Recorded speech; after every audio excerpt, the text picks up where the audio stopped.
അസ്സലാമു അലൈക്കും വറഹ്മത്തുള്ളാഹി.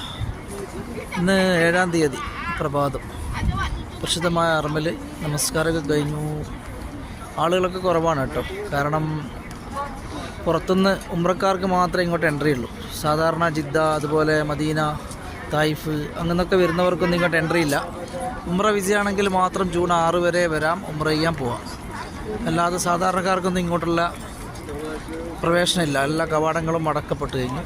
ഏതായാലും ഈ പ്രഭാതം 7-ാം തീയതി മെയ് മാസം, അള്ളാഹുവിൻ്റെ അനുഗ്രഹങ്ങൾ എൻ്റെ ഈ വീഡിയോ കാണുന്ന സുഹൃത്തുക്കളിലൊക്കെ അള്ളാഹു സന്തോഷവും സമാധാനമൊക്കെ നിറഞ്ഞ ഒരു ജീവിതം അള്ളാഹു നൽകട്ടെ. അതുപോലെ പ്രയാസങ്ങളോ ദുഃഖങ്ങളൊക്കെ ഉണ്ടെങ്കിൽ അതൊക്കെ അകറ്റി അള്ളാഹു സന്തോഷത്തോടു കൂടിയുള്ള ഒരു ദിനരാത്രങ്ങൾ നിങ്ങളിൽ പ്രദാനം ചെയ്യുമാറാകട്ടെ. ആമീൻ യാ റബ്ബൽ ആലമീൻ. കിഴക്ക് ഭാഗത്ത് നിന്ന് ഇങ്ങനെ സൂര്യൻ്റെ ഉദയം കാണാം കേട്ടോ. എല്ലാവർക്കും നല്ലൊരു പ്രഭാതം വിശുദ്ധമായ അറമൽ നേരുന്നു. അസ്സലാമു അലൈക്കും വറഹ്മത്തുള്ളാഹി വബറകാതുഹു.